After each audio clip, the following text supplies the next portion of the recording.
뉴욕 증시 상승세에 다시 날개가 달렸습니다. 시장을 짓누르던 리스크들이 하나둘 해소되고 있기 때문인데요.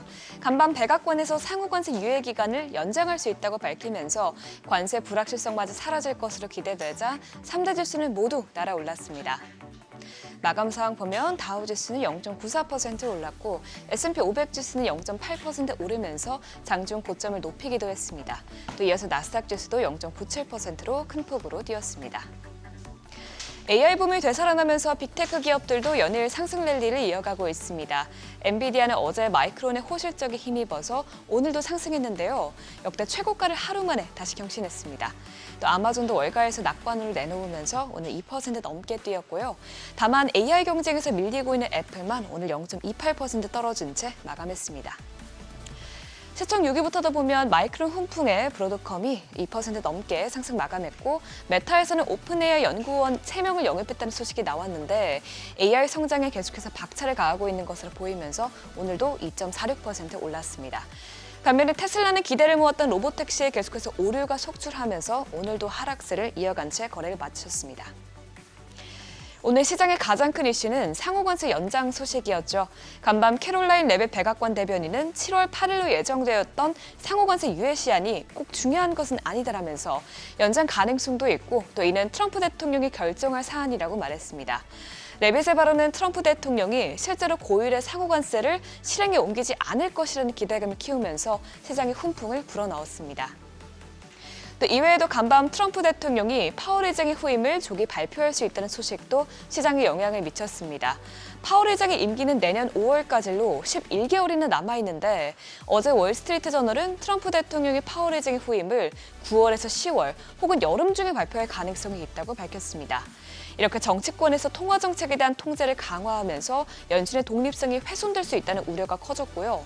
또 트럼프가 파월 의장의 레임덕을 앞당기면서 연준의 금리 인하를 압박할 것이라는 가능성도 제기됐습니다.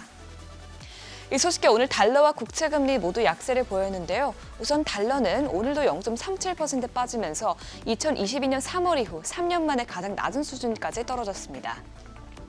또 국채금리도 크게 하락했는데 금리 인하 기대감이 커지면서 특히 통화정책에 민감한 2년물 금리가 0.05%포인트 급락했고요. 10년물 금리도 0.04%포인트 하락했습니다. 이어서 오늘 나온 지표도 확인해보면 오늘 지표들은 엇갈리게 나오면서 시장에 큰 영향을 주진 않았습니다. 우선 1분기 GDP는 대체로 지난 잠정치보다는 더 위축된 것으로 나왔는데요. 이번 확정치는 마이너스 0.5%로 나오면서 지난달에 나온 잠정치 대비해서 0.3%포인트 하향 조정됐습니다. 미국 상무부는 개인 소비가 지난달 대비 낮게 나온 것이 성장률 하향에 반영됐다고 설명했는데요. 이 수치는 0.5%로 나오면서 직전 수치보다 0.7%포인트나 빠졌습니다. 뿐만 아니라 미국 경제 실질 판매를 보여주는 민간 지출마저 하향 조정되면서 미국 경제 수요가 생각만큼 탄탄하지 않은 것 아니냐는 우려도 제기됐습니다. 하지만 미국의 내고자 수준은 깜짝 급증한 것으로 나왔는데요. 5월 발표치는 전월 대비 16.4% 늘어나면서 시장 전망치를 훌쩍 웃돌았습니다. 물론 이번 수치는 미중 간 갈등 속에 잠정 취소됐던 중국으로부터의 항공의 주문이 재개되면서 비국방 항공기 수주가 전월 대비 230% 넘게 폭증한 영향인데 그래도 기업의 투자 지표로 여겨지는 비국방 자본재 수주도 전달 대비 상승한 것으로 나왔습니다. 이내 직전달 대비 1.7% 오르면서 전월 수치를 크게 뛰어넘겼습니다. 이런 가운데 미국 고용시장 지표는 엇갈린 것으로 나왔습니다. 신규 실업수당 청구 건수는 23만 6천 건으로 나오면서 다시 하락세로 접어들었지만 계속 실업수당 청구 건수는 157만 4천 건으로 나오면서 3년 반 만에 최고치를 기록했습니다. 해고 건수가 역사적으로 낮지만 그만큼 채용도 없다는 것인데요. 이번 지표에 대해서 옥스퍼드 이코노믹스의 수석 경제학자는 노동시장이 점점 둔화하고 있는 것은 맞지만 연준이 12월 전에 금리를 인하할 만큼 약화됐다고 생각하지는 않는다고 밝혔습니다. 마지막으로 미국의 상품 수지 적자는 5월 들어서 확대된 것으로 나왔습니다. 미국의 수출이 예상외로 줄어들었기 때문인데요. 5월 수출은 전월 대비 100억 달러 줄어든 가운데 수입은 전월과 비슷한 수준을 유지하면서 이번 무역 적자는 전달 대비 상승했습니다. 이 무역 수지 적자는 2분기 GDP에도 포함이 되기 때문에 예상했던 것만큼 2분기 경제 성장률이 반등하지 않을 수 있는 점 주목해 봐야겠습니다.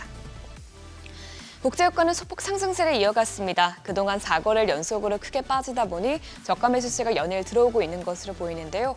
간밤 WTI는 0.49%, 브렌트유는 0.33% 뛰었습니다. 또 금 가격은 달러 약세에 힘입어서 오늘 상승했습니다. 금 선물은 0.02% 소폭 오르면서 운치당 3,343달러에서 거래됐습니다. 굿모닝 마켓이었습니다.